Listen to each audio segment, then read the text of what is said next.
हमने संडे को चर्चा नहीं की थी, लेकिन हमने कहा था कि ये स्पेशल चर्चा है, क्योंकि इस स्पेशल चर्चा में वो लोग एक्टिव हो गए थे चुनाव के दौरान जो सरकारी राजस्व को, योगी सरकार की नीतियों को पलीता लगाने के लिए तैयार है।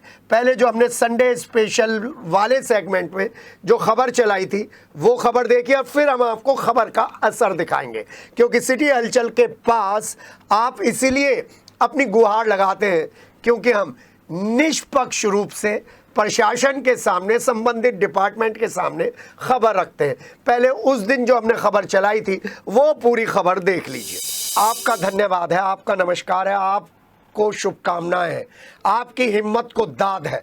जब चारों तरफ चुनावी माहौल है, ऐसे में सब कोई केवल चुनाव की चर्चाओं में मशगूल है। ऐसे में आप जागरूक दर्शक लगातार प्रशासन के लिए होमवर्क करते हुए कुछ चीजें प्रस्तुत करते हैं और बताने की कोशिश करते हैं कि किस तरीके से कुछ लोग सरकार की नीतियों को, प्रदेश सरकार की नीतियों को धता बताते हुए इस चुनावी माहौल का फायदा उठा रहे हैं। सबसे पहले मैं आपको बताने जा रहा हूं किस तरीके से यहां पर उगाही चल रही है उन लोगों के द्वारा जिनके ऊपर पिछले 10, 12, 8 सालों में लगातार पेट्रोल चोरी का इल्जाम लगा हुआ है, जिनके ऊपर जमीन कब्जा कर होटल बनाने का आरोप लगा हुआ है, और जिनके ऊपर सिर्फ 360 यूनिपोलो को लेकर नगर निगम के द्वारा कॉन्ट्रैक्ट देने के बाद 361 पोल और छोटे छोटे 3x2 के जो बोर्ड हैं उनकी उगाही के आरोप लग रहे हैं। जी हाँ, खुलेआम अपने पर्ची देकर, अपनी एडवर्टाइजिंग संस्था का नाम देकर 10-10 हज़ार, 15-15 हज़ार रुपए उन लोगों से पैसे कलेक्ट किए जा रहे हैं जो लोग अपने बोर्ड को लगाने के लिए जाते हैं इलाकों में। नगर निगम कहीं नजर नहीं आ रहा है, नगर निगम ने उनके लिए खुला मैदान छोड़ दिया है।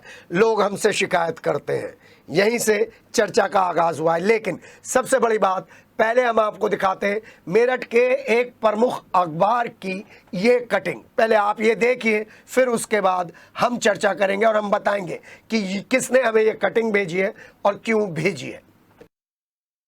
तो ये कटिंग आपने देखी, इस कटिंग को देखने के बाद हम भी एक्टिव हुए और हमने जानने की कोशिश करी कि इस अखबार में जो आरोप लगाए जा रहे हैं क्या वो सही है।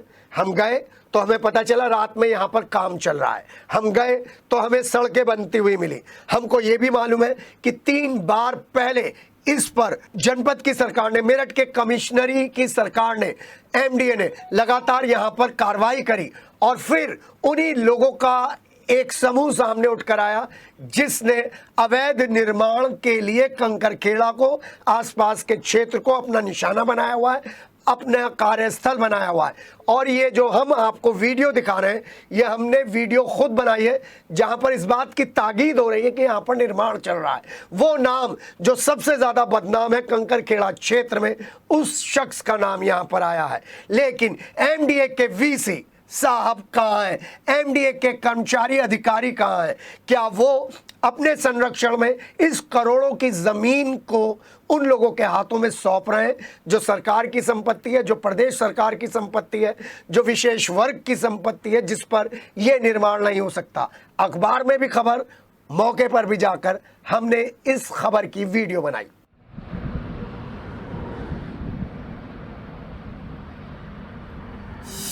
और अब खबर का असर, और ये खबर का असर आपको दिख रहा है वहां पर जिस जगह का नाम है कंकरखेड़ा, और कंकरखेड़ा के पास का ये जो क्षेत्र है यहाँ पर भू माफिया लगातार एक्टिव है। और मैं आपको बता दूं, योगी सरकार का मैं इसलिए ही जिक्र करता हूं क्योंकि मात्र 1-1.5 साल पहले योगी सरकार ने उन लोगों को सलाखों के पीछे भेज दिया था जिन लोगों ने उस जमीन को बेचा था जिन पर उनका हक ही नहीं था। बड़ी बड़ी सोर्सेज लगाई गई, लेकिन योगी सरकार और योगी सरकार के उस समय के अधिकारी झुके नहीं। एक आम आदमी की शिकायत पर, जो लोग कहते हैं ना एक आम आदमी कुछ नहीं कर सकता, एक आम आदमी की शिकायत पर एक बड़ा पैसे वाला जेल पहुंचा दिया गया और उससे जुड़े लोग भागते हुए घूमे।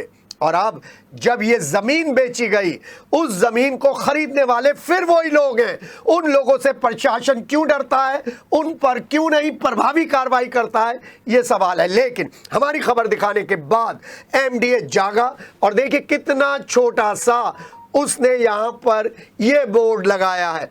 और ये बोर्ड लगाने का केवल उद्देश्य यही है कि हमारी खबर उन तक पहुंच गई है। अभिषेक पांडे, वीसी और जो दूसरे लोग हैं वो लगातार उन पर उंगलियां उठ रही हैं, लगातार उन पर उंगलियां उठ रही हैं। मैं जानता हूं अभिषेक पांडे जी बड़े ही ईमानदार आदमी है, उनके परिवर्तन दल के सदस्य ईमानदार आदमी है, लेकिन फिर क्यों इस तरीके की घटनाएं हो रही हैं, ये सवाल पूछ रहा है हर वो व्यक्ति जो योगी सरकार का फैन है, जो मोदी सरकार का फैन है, जो प्रशासन का सहयोग करने के लिए सबसे आगे रहता है। हाँ, एक बड़ी बात है, इस बड़े घोटाले में, इस खरीद फरोख्त में वो लोग भी शामिल हैं जो लोग बार बार आपको कहते हैं कि हमारी सरकार ईमानदार है, वो लोग भी शामिल हैं।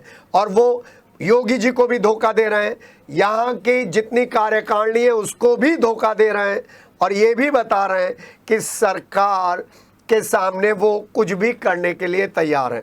मुझे वो दौर मंजर याद आ गया जब बीजेपी सरकार आई थी, उसी दौरान कुछ लोगों ने बीजेपी सरकार को बदनाम करने की कोशिश की थी, तो बीजेपी सरकार ने पार्टी पॉलिटिक्स से ऊपर उठकर उन लोगों के खिलाफ कार्रवाई करी थी जो सरकार की नीतियों को अपने ढंग से इंटरप्रेट कर रहे थे। अब ये मंजर है और हमारा निशाना वो होर्डिंग माफिया है जो लगातार 360 पोल्स के बजाय पूरे मेरठ पर कब्जा जमाए हुए हैं, जिसके होटल में अवैध भूमि है। और हम एक ही बात जानते हैं कि एक अकेला बंदा पूरे देश को सुधार सकता है। इसमें सबसे पहले मैं नाम लूंगा टीएन शेषन का, फिर नाम लूंगा खैरनार जी का, और फिर नाम लूंगा प्रधानमंत्री नरेंद्र मोदी का। एक अकेले बंदे ने किस तरीके से लोगों को सफाई के लिए और दूसरे कामों के लिए प्रेरित किया है आपके सामने। और एक और अकेला बंदा है, और वो बंदा है मुख्यमंत्री योगी आदित्यनाथ, जिनके साथ सारी महिलाओं की उम्मीदें टिकी हुई हैं। इसी वजह से शायद आज महिलाएं बेखौफ रात को निकल जाती हैं।